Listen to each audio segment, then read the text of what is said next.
Salut! Bienvenue sur la chaîne et bienvenue dans cette nouvelle vidéo. Aujourd'hui je vais vous parler des livres qui ont rejoint ma bibliothèque au courant des mois de novembre et décembre. C'est un très gros book haul pour la simple et bonne raison que qui dit fin d'année dit salon de Montreuil mais aussi mon anniversaire. Bref, deux raisons valables à mes yeux pour enrichir sa bibliothèque. C'est chose faite. Beaucoup de romans mais aussi de graphiques ont rejoint ma bibliothèque. J'en ai lu déjà un certain nombre. Je vous en parlerai évidemment dans mes vidéos point lecture de novembre et de décembre. Le cadre de la vidéo change un peu vis-à-vis d'habitude, tout simplement car il n'y a absolument aucune luminosité dans cet appartement et que le spot un petit peu confortable et douillet que je possède, eh bien c'est celui du canapé. J'ai décidé de l'investir pour cette vidéo. J'espère que cela vous plaira, ça change vraiment de ma DA habituelle, si on peut appeler ça une DA. Vous voyez un petit bout de ma bibliothèque. Un jour je vous la présenterai en entière, c'est une bibliothèque accrochée au mur. C'est mon rêve depuis des années et bah voilà, désormais j'en ai une. Bref, on n'est pas là pour parler de cette bibliothèque, installez-vous confortablement. Bonne vidéo. Je sais pas du tout par quoi on va commencer parce que j'ai classé mes livres, enfin classé. Il y a des piles de livres tout autour de moi, une pile des livres que l'on m'a offert à mon anniversaire, une pile de graphiques avec dedans des services de presse, mes achats du salon de Montreuil et des achats personnels. J'ai évidemment du coup une pile d'achats perso pour les romans ainsi qu'une pile de services de presse pour les romans. Je pense que je vais commencer tout d'abord par le plus beau livre qui a rejoint ma bibliothèque, puis je vous parlerai des livres que mes amis m'ont offert à mon anniversaire puisque je pense que des pépites se cachent parmi eux. Évidemment mon anniversaire est très récent, c'était il y a moins de 10 jours donc je n'ai pas eu le temps de les découvrir mais je vous en parlerai en temps voulu. Le premier livre dont je vais vous parler, il s'agit d'une édition limitée de l'un de mes livres préférés qui est mon cadeau d'anniversaire de la part de mes parents. Ce livre, il s'agit de Anne de Green Gables de Lucy Maud Montgomery, publié chez Monsieur Toussaint Louverture dans cette magnifique édition inspirée de la première édition de Anne de Green Gables. Si je ne dis pas de bêtises, le livre est tiré à 1500 exemplaires, oui c'est ça. Édition collector tirée à 1500 exemplaires inspirée de l'édition originale d'Anne de Green Gables et pour ma part je possède l'exemplaire numéro 330. C'est un magnifique ouvrage et il est agrémenté d'illustrations issues de l'édition originale. Bon, je vais pas avoir grand chose à vous montrer ni grand chose à vous dire si ce n'est que je suis absolument fan de ce livre, que c'est le plus beau livre que je possède à ce jour, celui en tout cas qui a le plus de valeur à mes yeux et de valeur je pense financière. Le livre en lui-même dans cette édition lors de la précommande coûtait 55 €. C'est cher mais le livre est limité et numéroté donc c'est un vrai objet de collection pour moi et comme je collecte les éditions d'Anne de Green Gables, eh bien j'étais absolument ravie lorsque j'ai appris l'édition de celui-ci et que eh bien il a rejoint ma bibliothèque. Le second livre dont je vais vous parler, eh bien je l'ai déjà lu, c'est un livre que l'on m'a offert à mon anniversaire mais dans une édition un petit peu spéciale. Il s'agit de The Bone Season, le premier tome de cette série de Samantha Shannon, Saison d'os. C'est l'édition anniversaire revisitée par l'autrice, donc j'ai déjà lu le premier tome de cette série que j'ai absolument adoré et je suis avec attention l'actualité de cette autrice. J'aime beaucoup ce qu'elle dégage, ce qu'elle transmet et ce qu'elle dit sur les réseaux sociaux. Bref, je suis ravie que ce livre rejoigne ma collection et comme je n'ai toujours pas lu la suite de The Bone Season, il n'y a absolument aucune raison valable à cela puisque j'ai adoré le premier tome. Simplement j'ai lu le premier tome en format poche et le second j'en ai fait l'acquisition en grand format lorsque j'ai rencontré Samantha Shannon parce que je voulais une dédicace dans un livre grand format. Du coup j'ai commencé la série dans des éditions dépareillées, donc j'ai recommencé la série sur de bonnes bases. Certes ça ne pose pas problème que les livres soient de formats différents mais comme cette édition est revisitée par l'autrice et que j'adore son travail, et bien je suis absolument ravie de pouvoir posséder cette série de livres dans cette belle édition. Donc je pense lorsque le tome 2 sortira dans cette édition en faire l'acquisition et l'ajouter dans ma bibliothèque pour pouvoir enfin découvrir la suite de cette saga. Je suis particulièrement contente parce que je ne sais pas si je me serais autorisée à racheter le premier tome alors que je l'ai déjà lu. Mais bon, j'avais fait une liste de livres dont je souhaitais faire l'acquisition pour mon anniversaire et mes amis ont sélectionné celui-ci et j'en suis ravie. Et on poursuit avec les cadeaux d'anniversaire. Je n'ai jamais été aussi gâtée de toute ma vie. Du moins, pas depuis que je lis, j'ai jamais eu autant de livres à mon anniversaire. Le second livre qui a rejoint ma bibliothèque à cette occasion, eh bien il s'agit de Impitoyable Serment, donc le second tome de Divine Rivalité de Rebecca Ross. C'est publié chez Desaxus et c'est l'édition reliée avec ce magnifique jaspage et ces magnifiques gardes, cette magnifique couverture, bref, tout est trop beau. Alors non, je n'ai pas lu encore le premier tome, mais c'est une duologie et je compte lire les deux à la suite. Pour le coup, ce cadeau-ci, eh bien c'est une entière surprise puisque je ne comptais pas l'acheter, je ne comptais pas en faire l'acquisition et je ne l'avais pas mis sur ma petite liste de rêves. Mais mes amis Clémence et Mathilde ont pensé que ce serait une bonne idée de me l'offrir. Je valide cette idée. D'autant plus que Mathilde a lu le premier tome et m'attend pour lire le second, donc il fallait que je l'aie dans ma bibliothèque pour avoir une bonne raison pour en commencer le 1 et enchaîner sur le second. Les trois prochains livres sont aussi des cadeaux d'anniversaire, mais ce sont 3 livres en anglais. Le premier, il s'agit de This Fatal Kiss, c'est de Alicia Jasinska, et de ce que j'ai compris, c'est une lecture cosy. D'ailleurs en 4ème de couverture, on peut lire A cozy read for fairy tale enthusiasts and fans of queer romantasy. Que demander de plus? De la romance, de la fantasy, queer qui plus est, dans une narration qui se veut cosy. J'aime beaucoup la couverture, je le trouve vraiment très très beau. Bon, je ne sais évidemment pas à quoi m'attendre puisque je n'en ai jamais entendu parler, mais je pense que c'est une très bonne chose pour faire une belle découverte. Voilà donc une de mes lectures de 2025. J'espère l'année prochaine lire un livre en VO par mois. Cette année j'ai dû en lire 8 sur les 12 mois, ce que je trouve plutôt carrément cool. C'est la première fois que j'en lis autant et j'espère poursuivre cela l'année prochaine. Ensuite, j'ai reçu Never Think de Barry Wolverton. Ce livre... C'est une très bonne anecdote. Ce livre m'a été offert par Laure pour la simple et bonne raison que le héros de ce livre est un macareux et que c'est mon animal préféré, mon animal totem. Elle a trouvé ce livre dans une librairie de seconde main et lorsqu'elle a vu la couverture, eh bien elle l'a acheté et elle a attendu un bon moment, d'après ce que j'ai compris, pour me l'offrir, pour avoir une occasion pour me l'offrir. J'en suis ravie puisque j'ai pas croisé beaucoup de livres dans ma vie où il y a un macareux sur la couverture. Celui-ci est particulièrement adorable et le livre en plus de cela est illustré. Alors, il me semble. Il y a quelques pages illustrées et il me semble qu'il y en a où il y a le macareux. Évidemment, c'est quand je dis ça, j'arrive pas à les retrouver alors que lorsque j'avais ouvert le livre, ma soirée d'anniversaire, j'étais tombée instantanément dessus. Voilà, vous allez pas voir grand chose, mais c'est beaucoup trop mignon. Je trouve l'anecdote de ce cadeau beaucoup trop bonne et j'aime beaucoup le fait qu'on m'offre un livre pour la simple et bonne raison qu'il y a un macareux sur la couverture. Mes amis me connaissent bien et connaissent ma passion naissante pour la cozy fantasy. Du coup, on m'a offert The Bookshop and the Barbarian, c'est de Morgan Stang. J'aime beaucoup trop cette couverture, c'est un tout petit livre et c'est un tout petit livre qui est dans énormément de recommandations de lecture de cozy fantasy. Je l'ai vu pas mal de fois passer, mais je n'avais pas encore craqué puisque ce n'est pas un livre que l'on peut acheter en librairie, il faut le commander sur Amazon il me semble. On n'en fait pas la promo ici, mais bon, parfois il y a des pépites qui s'y cachent.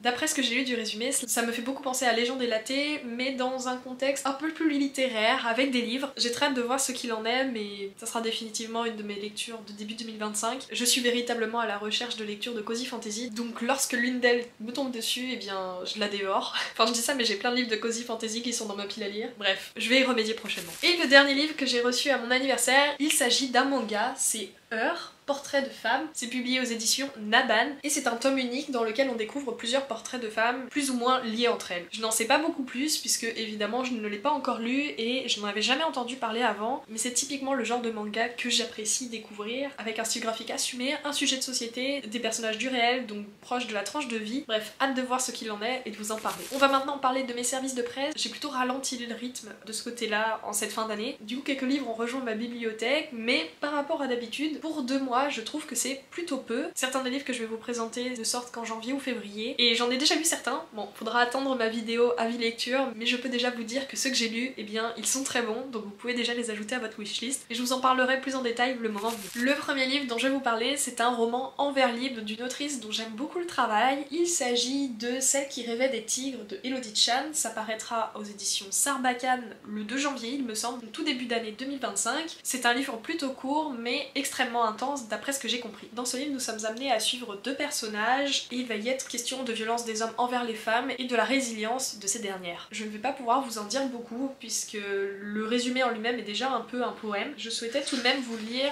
l'avertissement. Alors c'est un avertissement qui est intitulé « Présage aux lectrices et aux lecteurs ». Il est écrit « Ce roman évoque, entre autres émotions, qui chantent ou frappent au cœur, celles induites par la bestialité des hommes envers les femmes. Il est certain que ça ne sera pas une lecture facile. J'ai déjà lu de l'autrice et Dans nos cœurs un incendie que j'avais vraiment beaucoup aimé, mais je me souviens que les sujets abordés par l'autrice étaient extrêmement puissants, difficiles et importants, donc je pense retrouver tout ceci dans celui-ci. Bref, ce livre a tout pour me plaire, en plus d'avoir une magnifique couverture avec de l'or à chaud. Je sais pas si ça rend bien à la vidéo, mais le livre brille, je le trouve particulièrement joli. La fable est très très belle, il semble simple, mais pépite. Autre livre avec une thématique sensible, j'ai reçu comme service presse Le ciel de Joy de Sophie Adriansen, publié chez Flammarion. Le livre arrive aussi début janvier, il me semble que c'est le 8 janvier. D'après ce que nous dit la 4e, il s'agit d'un roman de liberté et d'amour porté par l'écriture vibrante de Sophie Adriansen, et je ne peux que confirmer puisque j'ai déjà lu ce livre en épreuve non corrigée il y a de cela déjà 2 mois il me semble. Dans ce livre on suit une jeune femme qui s'appelle Joy, elle a 17 ans et tout semble aller pour le mieux dans sa vie. Elle est bien entourée de sa maman, de sa grand-mère et de son copain Robinson. Elle est amoureuse de ce dernier, ils partagent une histoire précieuse, seulement le jour où elle tombe enceinte, contraintes, et bien Joy elle se retrouve en quelque sorte livrée à elle-même. Car Joy elle sait quel choix elle veut faire, elle veut avorter. Seulement si sa famille semble extrêmement libre, puisque sa mère et sa grand-mère ont chacune enfanté très jeune, et bien ce n'est pas vraiment le cas. Sa famille refuse de la soutenir dans cette décision,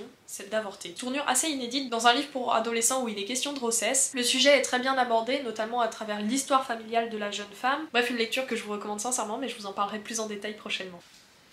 Le prochain livre dont je vais vous parler, il s'agit de Peau d'âme, le premier tome, Les Lilas du Roi. C'est de Aude Ziegelmeyer et ça sera publié en mars, il me semble, chez Gulfstream. Vous l'avez certainement déjà vu passer pas mal de fois sur les réseaux sociaux puisque ce livre-ci était en avant-première au Salon du Livre de Montreuil. Pour ma part, c'est un service de presse qui m'a été offert par la maison d'édition, mais beaucoup de lecteurs sont repartis avec, donc les avis vont prochainement fleurir sur les réseaux sociaux et je pense des avis très positifs puisque c'est ma lecture en cours et que je l'adore. Donc je vous le dis tout de suite, ajoutez-le à votre wishlist, en mars c'est une sortie à ne pas louper. Ce livre c'est une réécriture de Peau d'âne mais version female rage. On y suit Blanche qui est la fille d'un roi qui possède un âne ensorcelé qui chie de l'or. La richesse du royaume repose donc sur cet animal et grâce à celui-ci le roi écrase les royaumes environnants mais aussi sa propre famille. Blanche n'en a d'abord pas conscience mais elle est sous le joug de son père. Un jour elle apprend que le roi veut la marier et qu'elle n'héritera pas de la couronne. Blanche elle est dévastée et se retrouve encore plus seule qu'elle ne l'était déjà jusqu'au jour où sa détresse va toucher le fond. Elle apprend de la bouche de son père que celui-ci compte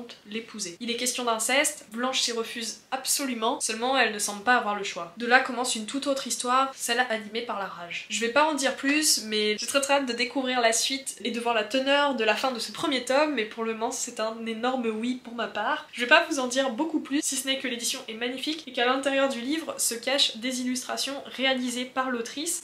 Je vais vous montrer la première, pas les suivantes, puisqu'il est possible que cela spoil. Voici déjà l'entête de la première page, qui est très très belle. Voici une autre illustration, c'est Blanche avec le fou. Je n'en dis pas plus sur ce personnage. Jusqu'alors, c'est un coup de cœur, j'attends de voir la teneur du message qui va passer à travers ces pages, mais je suis absolument ravie de posséder ce livre, d'autant plus que j'ai pu rencontrer l'autrice et qu'il est dédicacé.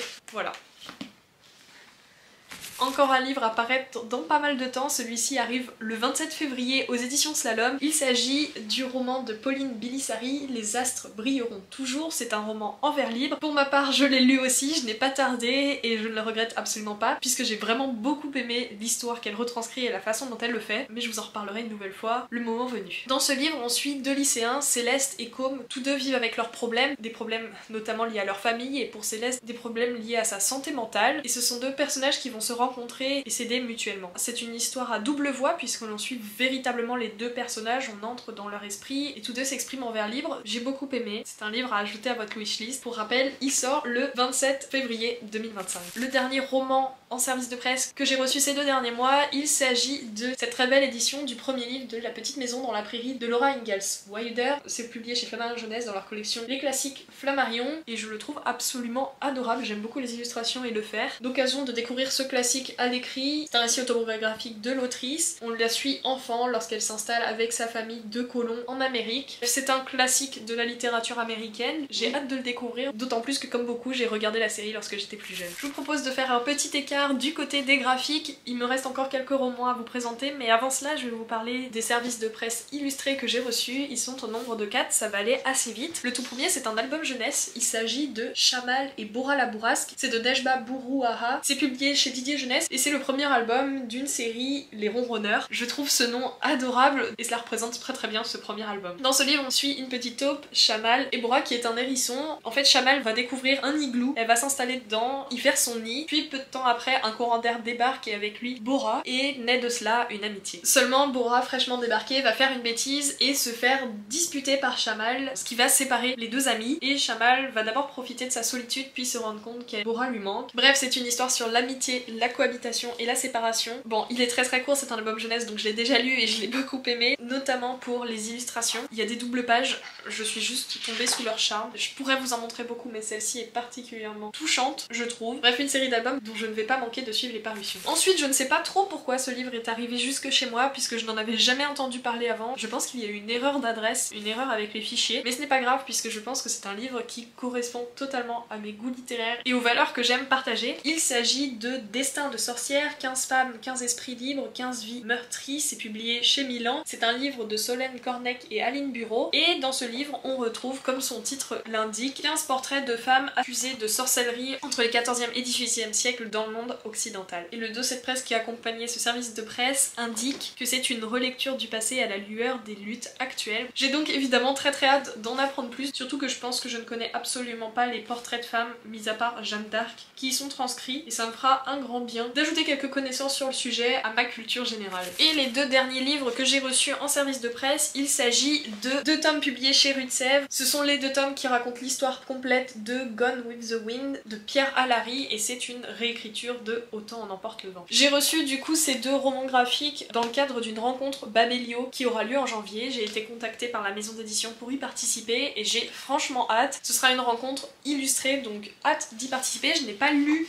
Autant en emporte le vent et je n'ai pas encore commencé ces romans graphiques, donc hâte de voir ce qu'il en est. J'avoue que le style graphique de l'illustrateur n'est pas un style graphique vers lequel je me pencherai de moi-même, mais j'aime beaucoup découvrir de nouvelles choses et je pense que cette série est idéale pour ça. Donc évidemment je vous en reparlerai en temps voulu, mais ça sera lu d'ici la fin de l'année je pense. Je vous propose maintenant de passer au livre dont j'ai fait l'acquisition par mes propres moyens, et je vais vous parler tout d'abord des romans. Le premier d'entre eux, il est magnifique et vous le connaissez certainement, il s'agit de Cathy de Michael McDowell, c'est publié chez Monsieur Toussaint L'Ouverture. Il est très épais et il est très beau. Alors j'ai acheté ce livre dans un contexte un petit peu particulier puisque j'avais déjà lu un livre de Michael McDowell. Comme beaucoup de lecteurs, je me suis tentée au premier tome de Blackwater et pour ma part je n'ai pas du tout aimé. Je n'ai pas vraiment de justification pour expliquer cela, juste j'ai eu du mal à rentrer dans l'histoire, je me suis pas investie et j'ai pas eu envie de découvrir la suite. Alors je suis certainement passée à côté de quelque chose puisque je pense que les tomes suivants étaient particulièrement bien, mais du coup je n'ai pas trop aimé et j'ai quand même acheté Cathy pour la simple et bonne raison que en me rendant sur Goodreads, à chaque fois que j'ajoutais des livres qui étaient des essais féministes à ma wishlist, et bien Cathy était suggérée et au bout d'un moment je me suis dit j'ai vraiment envie de voir ce que cette œuvre-ci, qui n'est pas du tout un essai,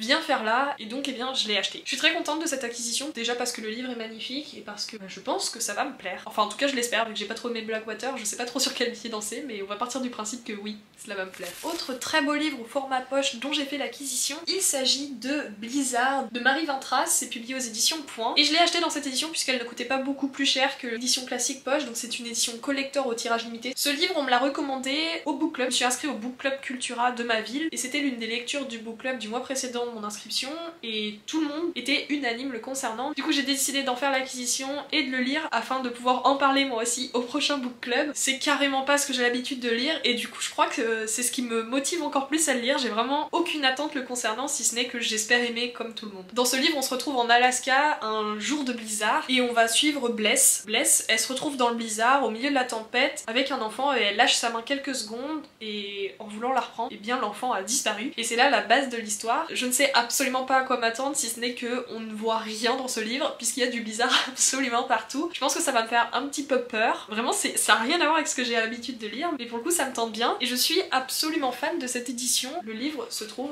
dans un fourreau, je sais pas comment on appelle ça, en plastique avec le résumé écrit dessus ainsi que le titre, et regardez comment l'édition est belle sans rien. On va pas voir ça à la caméra, mais en fait il y a un jaspage qui est transparent, enfin c'est un jaspage avec des petits points holographiques qui rappellent évidemment le blizzard. Je la trouve l'édition très très belle et elle coûtait genre 2 € de plus que l'édition classique et aux poches. Donc oui, j'ai craqué. Toujours dans le cadre de ce book club, j'ai fait une autre acquisition, il s'agit de Le Soldat désaccordé de Gilles Marchand, c'est publié chez Le Livre de Poche, et ce livre aussi il est déjà lu, dévoré, et je l'ai adoré, c'est même un coup de cœur pour être exact. Je l'ai lu dans le cadre du book club Cultura, c'est l'un des livres qui était sur la liste pour le prochain book club qui a pour thème les prix littéraires, donc c'est un livre qui a été largement primé. Dans cette histoire on se retrouve dans les années 20 et on va suivre un ancien soldat qui se donne pour mission de retrouver des soldats disparus. En fait il est payé par des gens qui espèrent simplement retrouver la trace, l'histoire, le parcours d'un de leurs proches, et il va se retrouver à enquêter sur une folle histoire d'amour, une véritable histoire d'amour sincère, puissante, qui a pris corps au milieu de l'enfer, notamment en 1917 pendant la Première Guerre mondiale. Le héros de ce livre, eh bien c'est cet homme qui met toute sa force, tout son espoir pour retrouver trace des deux amants, car tout son monde est effondré et c'est la seule chose qui semble le maintenir sur pied. C'est vraiment un grand roman, et je le dis rarement puisque je ne saurais pas vraiment qualifier ce qu'est un grand roman, mais pour le coup j'ai pleuré. Je ne m'attendais pas à la tournure des événements, j'ai beaucoup aimé la plume, la construction de l'histoire, et je trouve que c'est profond. Bref, je suis en train de vous faire un avis lecture parce que je n'arrive pas à m'arrêter, mais voilà un des livres qui a rejoint ma bibliothèque et qui rejoint aussi mon étagère des coups de cœur. Très récemment, j'ai lu Résister de Salomé Saké et j'ai adoré cette lecture. sur si on peut aimer un essai qui parle de la montée de l'extrême droite en France. Cet essai, il m'a retourné, je me suis sentie mal, mais il m'a aussi fait beaucoup de bien parce que Salomé Saké explique bien les choses et cela m'a apaisé de comprendre les mécanismes à l'œuvre. Et évidemment, suite à cette lecture, j'ai eu envie de lire son autre livre qui n'est autre que Sois jeune et tais-toi, réponse à ceux qui critiquent la jeunesse. Donc c'est publié chez Payot, ici dans leur collection poche, et c'est une lecture dont j'ai entendu énormément parler, qui était absolument partout au moment de sa sortie, mais j'étais passée complètement à côté, notamment parce que je lisais pas d'essai à ce moment-là. J'en ai fait l'acquisition, je ne l'ai pas encore lu, mais j'ai vraiment hâte. Il est un peu plus épais que Résister. Résister, il fait une centaine de pages, je crois à peine. Je pense qu'il fait quasiment 300 pages. Vraiment très hâte. Plus ça va, plus la pile augmente derrière. J'ai juste pas mis les énormes BD dessus parce que j'avais trop peur que ça s'écroule. Ça va continuer d'augmenter parce que j'ai encore quelques livres à vous présenter quand même.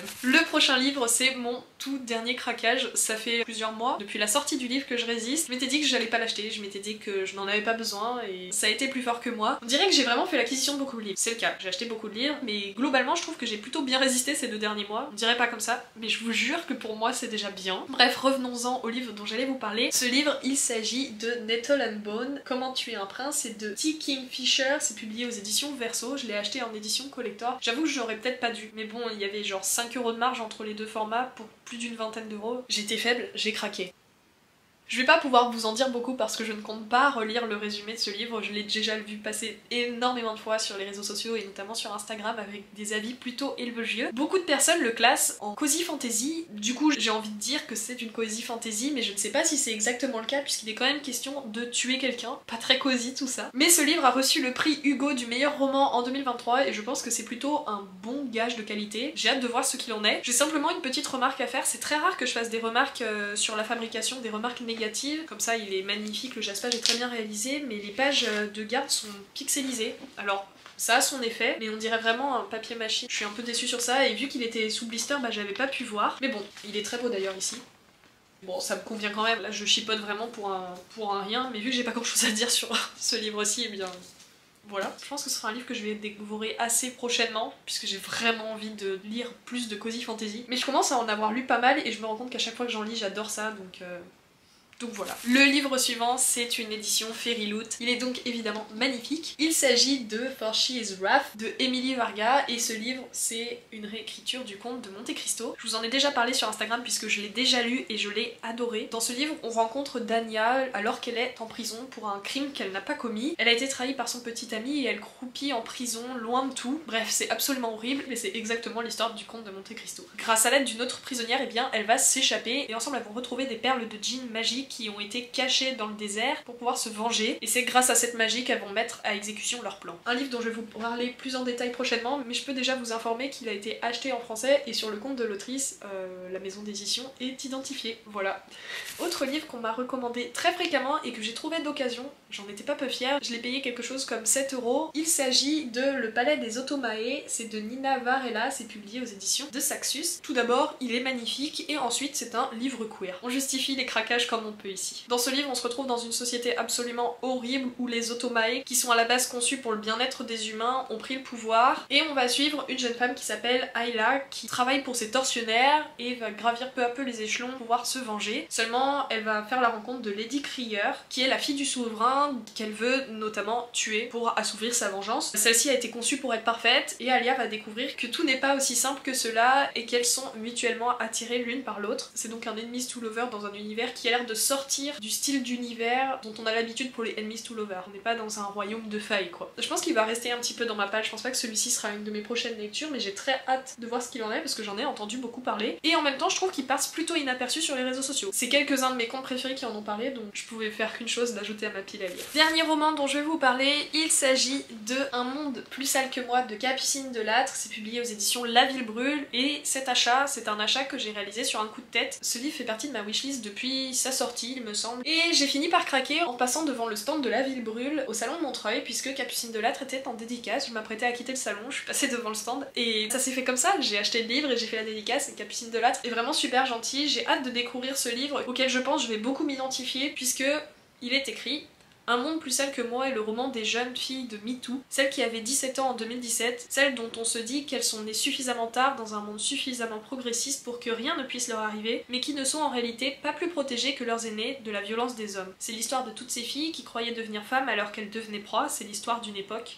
la nôtre. Je suis née en 2001, ça correspond pile poil à ma tranche d'âge, et les sujets qui sont abordés sont des sujets de société à propos desquels j'aime lire et j'aime me renseigner. Hâte de le découvrir. J'ai dit que c'était le dernier roman, mais en fait il en reste un, puisque j'en ai oublié un dans ma bibliothèque. A few moments later. Cette fois-ci c'est le dernier roman, c'est une acquisition qui date du Salon de Montreuil. Il s'agit de Serruria, le premier tome intitulé Le voleur de trousseau. C'est de Martin Meyron et ça va paraître aux éditions Gulfstream Éditeur. C'était un des livres en avant-première sur leur stand. Pour la petite histoire, puisque j'ai oublié de le raconter dans mon vlog du salon, eh bien je me suis rendue sur le stand de Gulfstream pour d'autres dédicaces et j'avais prévu d'acheter Serruria, c'était l'un de mes achats prévus du salon, mais il m'était complètement sorti de la tête. Je sais pas, j'ai eu un flash où je me suis dit mais il faut que j'achète Serruria. Donc je suis allée demander, j'ai évidemment demandé s'il en restait puisque ça faisait déjà plusieurs jours que je voyais tout le monde dévaliser le stand mais que je me disais pas qu'il fallait l'acheter. Et j'ai acheté le dernier puisque lorsque j'ai demandé, quelqu'un d'autre a dit ah moi aussi il me le faut et il restait 2 livres. C'était les 2 derniers livres du stock donc je suis ravie de l'avoir entre mes mains. Malheureusement Martin Meyron n'était pas présent sur le salon pour faire une dédicace mais je l'avais rencontré au Festival du Livre de Paris il me semble. Il m'avait pitché ce roman et j'étais conquise donc je l'attendais depuis pas mal de temps. Heureusement que je l'ai eu. Bon je ne vais pas avoir le temps de le lire avant fin 2024 mais j'espère pouvoir le lire très rapidement en 2025 parce que je l'ai attendu